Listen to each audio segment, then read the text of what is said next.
હું છું આપની સાથે સંધ્યા। સુરતમાં મહાત્મા ગાંધી ફ્રૂટ માર્કેટમાં આગ લાગી છે। સુરત એપીએમસી માર્કેટ બાજુમાં આવેલ ફ્રૂટ માર્કેટમાં આગ લાગી છે। આગે વિકરાળ સ્વરૂપ ધારણ કર્યું છે અને દૂર દૂર સુધી દેખાય છે ધુમાડા।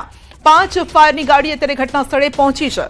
પ્લાસ્ટિકના બેરેક મૂકેલા હતા અને ત્યાં જ આગ લાગી। પ્લાસ્ટિકના બેરેક હોવાથી આગ વિકરાળ બની ગઈ છે। સહારા દરવાજા સ્થિત આવેલી છે આ ફ્રૂટ માર્કેટ અને ફાયરની ટીમે આગ પર કાબુ મેળવ્યો છે। જો કે કોઈ જાનહાનિના સમાચાર નથી। ઈજાગ્રસ્તના પણ અત્યારે કોઈ એ પ્રકારના સમાચાર નથી, માટે તંત્રએ પણ રાહતનો શ્વાસ લીધો છે। પ્રાથમિકતા એ છે કે આગને જલ્દી બુઝાવવામાં આવે। વધુ અપડેટ માટે જોડાઈ ગયા છે સહયોગી કીર્તેશ। જી કીર્તેશ, આગની આ ઘટના કેવી રીતે આગ લાગી, શું સ્ટેટસ અત્યારે? બિલકુલ સંધ્યા, સુરતના સરહદ દરવાજા નજીક આવેલી સરદાર એપીએમસી માર્કેટની બાજુમાં ફ્રૂટ માર્કેટ આવેલી છે। ત્યાં વહેલી સવારે અચાનક આગ લાગી હતી। પેકિંગની આ જગ્યા હતી, ત્યાં પ્લાસ્ટિકનો જે સામાન હતો તેને લઈને આગ ભભૂકી ઉઠી હતી। જોતજોતામાં આગે વિકરાળ સ્વરૂપ લઈ લીધું હતું। કહી શકાય 1 કિલોમીટર દૂરથી ધુમાડા દેખાતા હતા। સવારનો સમય હોવાથી જે એપીએમસી માર્કેટ છે ત્યાં શાકભાજી ને ફ્રૂટની ખરીદી કરવા લોકો મોટી સંખ્યામાં આવતા હોવાને લઈને કહી શકાય આગ લાગતા દોડધામ મચી ગઈ હતી। જાણકારી મળતા જ ફાયર પહોંચી હતી અને અડધો કલાકની જહેમત બાદ આગ પર કાબુ મેળવી લેવામાં આવ્યો હતો। જો કે કોઈ જાનહાની નહોતું, પણ ત્યાં રહેલો તમામ માલ સામાન બળીને ખાક થઈ જવા પામ્યો હતો। સવારનો સમય હતો, તેને લઈને થોડાક સમય માટે સમગ્ર વિસ્તારમાં અફરાતફરી સાથે ડરનો માહોલ પણ જોવા મળ્યો હતો। જી, ડરનો માહોલ જોવા મળ્યો હતો। જે આગ લાગી છે તેમાં કેટલું નુકસાન હોઈ શકે છે? બિલકુલ સંધ્યા, ફ્રૂટ માર્કેટની બાજુમાં પ્લાસ્ટિક નો વેસ્ટ વધુ હોવાથી આગ લાગી હતી। કહી શકાય કે લાખો રૂપિયાના નુકસાનની ભીતિ સેવાઈ રહી છે। પોલીસની ટીમ દ્વારા અત્યારે આગના કારણોને લઈને તપાસ કરવામાં આવી રહી છે। હજુ સુધી ચોક્કસ આગમાં કેટલા રૂપિયાનું નુકસાન છે તે જાણી શકાયું નથી। જી કીર્તેશ, આસપાસનો વિસ્તાર કયા પ્રકારનો છે? કારણ કે આગની જ્વાળાઓ જે રીતે જોવા મળી રહી છે આસપાસના વિસ્તારમાં પ્રસરી શકે અને નુકસાન પણ પહોંચાડી શકે તે પ્રકારની શક્યતા હતી। બિલકુલ સંધ્યા, જે જગ્યા પર આગ લાગી હતી ત્યાં બાજુમાં ફ્રૂટ માર્કેટ અને ફ્રૂટ માર્કેટની બાજુમાં એપીએમસી માર્કેટ કે જ્યાં દક્ષિણ ગુજરાતના ખેડૂતો સવારના સમયે શાકભાજીનું વેચાણ કરવા આવતા હોય છે। એટલે કે મોટા નુકસાનની ભીતિના સેવાય તેવી શક્યતાઓ નથી, પણ કહી શકાય કે લોકોનો સમૂહ વધુ હતો એટલે આગ લાગી તેને લઈને ડરનો માહોલ અને અફરાતફરી ચોક્કસપણે જોવા મળી હતી। જી કીર્તેશ, આપનો આભાર। અમદાવાદ ગ્રામ્ય કોર્ટને ફરી એક વખત મળી છે ધમકી। અમદાવાદ ગ્રામ્ય કોર્ટને બોમ્બથી ઉડાવી દેવાની ધમકી મળી છે। ઈમેલ મારફતે બોમ્બથી ઉડાવી દેવાની ધમકી મળી છે। ફાયર વિભાગની 3 ગાડી ગ્રામ્ય કોર્ટ પહોંચી છે અને આત્મઘાતી હુમલાખોર કોર્ટમાં હોવાની માહિતી સાથેનો ઈમેલ મળ્યો હતો। રજિસ્ટ્રારને કરાયો હતો। BDDS ટીમ દ્વારા સર્ચ ઓપરેશન પણ હાથ ધરાયું। ધમકી મળતા પોલીસ કંટ્રોલ રૂમને પણ જાણ કરાઈ। BDDS સહિતની જે ટીમ છે તે ચેકિંગ માટે પહોંચી અને તપાસ હાથ ધરવામાં આવી। કોઈ શંકાસ્પદ અત્યારે હિલચાલ જોવા નથી મળી। 10 વાગ્યાની આજુબાજુમાં એક ઈમેલ આવેલો હતો અને એની અંદર એવું કીધું કે સુસાઇડ બોમ્બથી કોર્ટને ઉડાવી દેવામાં આવશે। જેથી સાવચેતીના પગલાં રૂપે માનનીય ડિસ્ટ્રિક્ટ જજ સાહેબ દ્વારા તરત બોમ્બ સ્ક્વોડ અને પોલીસ ડિપાર્ટમેન્ટને જાણ કરી દેવામાં આવી હતી અને સાથે સાથે ફાયર બ્રિગેડને પણ જાણ કરીને હાલમાં તમામ જગ્યાએ સઘન ચેકિંગ ચાલી રહેલું છે। કઈ વખત આ ધમકી મળી છે? આ 3જી વખત મળી છે ધમકી। એ જે રજિસ્ટ્રાર જોડેથી અમને માહિતી મેળવી છે કે ઈમેલની અંદર એને જે જણાવવામાં આવેલું છે કે આત્મઘાતી બોમ્બ દ્વારા સદર કોર્ટ ઉડાવી દેવામાં આવશે। તકેદારીના ભાગરૂપે અમદાવાદ શહેર પોલીસ દ્વારા ચેકિંગની કામગીરી કરવામાં આવી રહી છે। પોલીસ કમિશનર સાહેબના આદેશથી SOG DCP સાહેબની સૂચના મુજબ આજે SOGની ટીમ છે એ પણ ચેકિંગની અંદર આવેલી છે। BDDSની જુદી જુદી ટીમો દ્વારા ચેકિંગ કરવામાં આવી રહી છે અને સ્થાનિક પોલીસ પણ ચેકિંગ કરી રહી છે। બીજો કોઈ અત્યારે ઇસ્યુ નથી, માત્ર ભય ફેલાવવાના ઉદ્દેશથી આ પ્રકારના ઈમેલ કરવામાં આવતા હોય છે। અમદાવાદ ગ્રામ્ય કોર્ટને ફરી એક વખત આત્મઘાતી હુમલાની ધમકી મળી। રજિસ્ટ્રારને મેલ મળતાની સાથે જ પોલીસ કંટ્રોલને જાણ કરાઈ અને પોલીસ કંટ્રોલને જાણ કરતાં BDDS અને ફાયરની ટીમ ડોગ સ્ક્વોડ સાથે અત્યારે હાલ જે પરિસર છે તે પરિસરમાં ચેકિંગ હાથ ધરી રહી છે. આપ દ્રશ્યો જોઈ શકો છો. ઘટના જે છે તે 10 વાગ્યાનો મેલ મળ્યો હતો. તેમાં એવો ઉલ્લેખ કરવામાં આવ્યો હતો કે બપોરે 1:45 વાગ્યા સુધીમાં આ આત્મઘાતી હુમલાખોરો જે 2 વ્યક્તિઓ જે છે તેમના દ્વારા વિસ્ફોટ કરવામાં આવી શકે છે, જેને પગલે ગંભીરતા દાખવી અને તાત્કાલિક રજિસ્ટ્રાર દ્વારા જે પરિસર જે છે તેને સતર્ક કરવામાં આવ્યું હતું. આ બાબતે આગામી સમયમાં અમદાવાદ ડિસ્ટ્રિક્ટ બાર એસોસિએશન જે છે તે પણ ડીજીપીને મળી અને તેનું રૂબરૂ રજૂઆત કરશે. આવી અનેક વખત ધમકીઓ મળી છે તો કાયદેસર અને યોગ્ય કાર્યવાહી થાય તે માટે રજૂઆત કરશે. કેમેરામેન શ્રેણિક મહેતા સાથે મૌલિક દામેચા, ન્યૂઝ 18 ગુજરાતી, અમદાવાદ. ભાજપના સંગઠનને લઈને સમાચાર છે. સ્થાનિક સ્વરાજની ચૂંટણી પહેલા ફેરફારના સંકેત મળી રહ્યા છે. ભાજપમાં મોટા સંગઠનાત્મક ફેરફારના સંકેત મળી રહ્યા છે.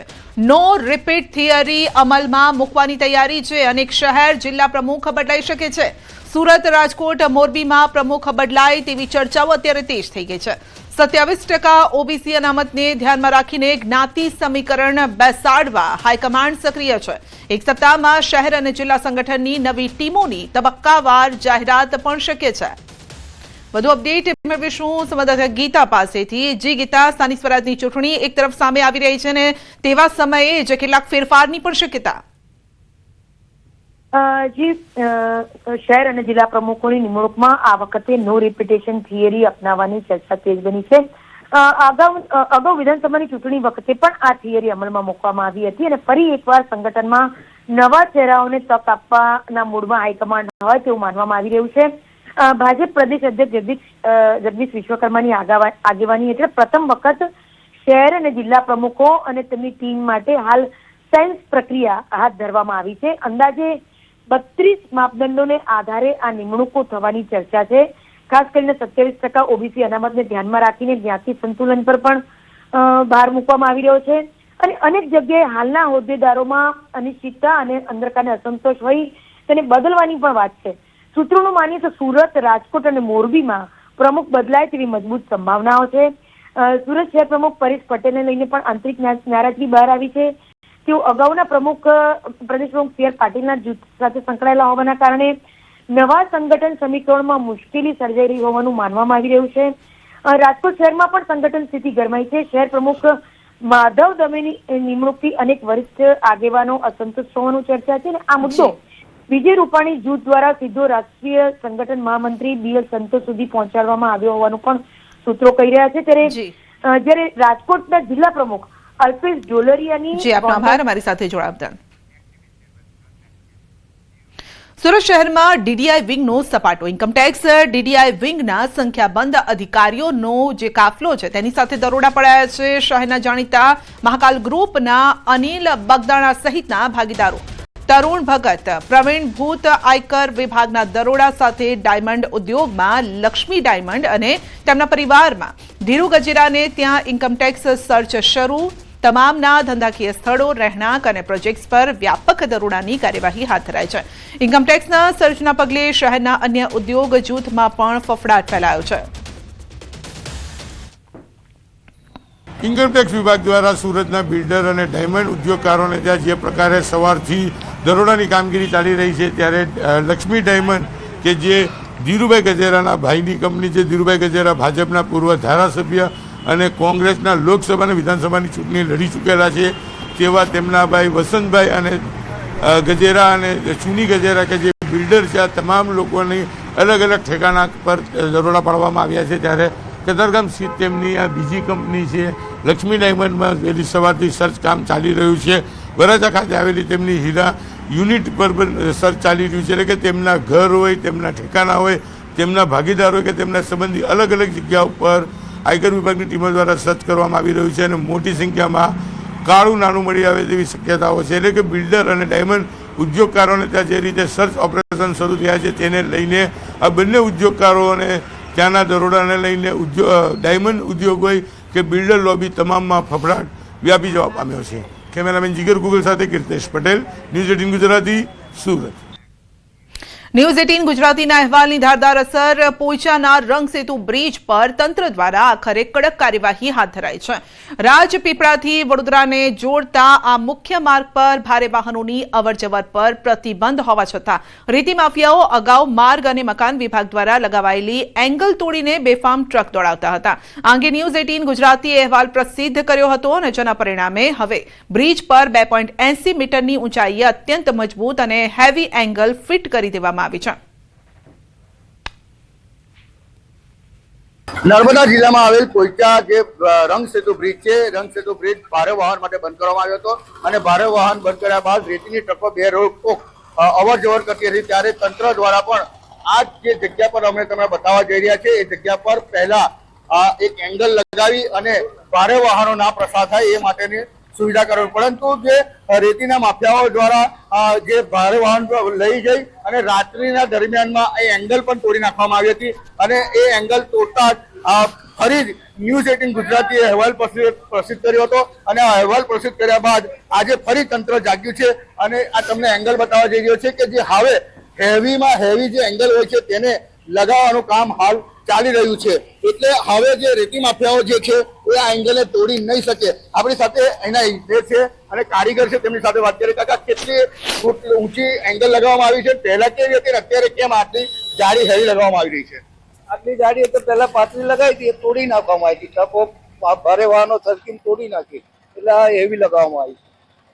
પહેલા કેટલા મીટરની લગાવવામાં આવી હતી, અત્યારે કેટલા મીટરમાં કરવામાં આવી? 3.5 મીટર લગાવી તો અત્યારે 2.80 લગાવવામાં આવી। શું કારણ એનું ખાસ? મોટી ગાડીઓ ના સરકે એના માટે લોડિંગ। બિલકુલ, તમે સાંભળ્યું તેમ કે જે આ કારીગર છે જે એંગલ લગાવી રહ્યા છે, એંગલ લગાવવા કહી રહ્યા છે કે જે આ એંગલ છે એટલી હેવી લગાવવામાં આવી છે કે હવે ટ્રક પણ એની સાથે જો અથડાય અને તોડવાની કોશિશ કરે તો ટ્રકના કુચ્ચા બોલી જશે। દીપક પટેલ, ન્યૂઝ 18 ગુજરાતી, નર્મદા। આગામી 3 દિવસ ઠંડીમાં ઘટાડો થશે। 3 દિવસ બાદ ફરી ઠંડી વધશે, ફરી પવનની દિશા બદલાશે અને આગામી 3 દિવસમાં તાપમાન 3 થી 5 ડિગ્રી વધશે। 3 દિવસ બાદ 2 થી 3 ડિગ્રી તાપમાન ઘટશે। રાજ્યમાં નલિયામાં લઘુત્તમ તાપમાન 7 ડિગ્રી નોંધાયું અને છેલ્લા 24 કલાકમાં વડોદરામાં લઘુત્તમ તાપમાન 7 ડિગ્રી ઘટ્યું છે। अगले 3 दिन में जो है पूरे गुजरात में जो है तापमान में 3 से 5 डिग्री की बढ़त देखने को मिलेगी। उसके बाद 3 दिनों के बाद अगले 4-5-6 दिन में अगर हम बात करें तो तापमान फिर से जो है 2 से 3 डिग्री जो है गिरेगा।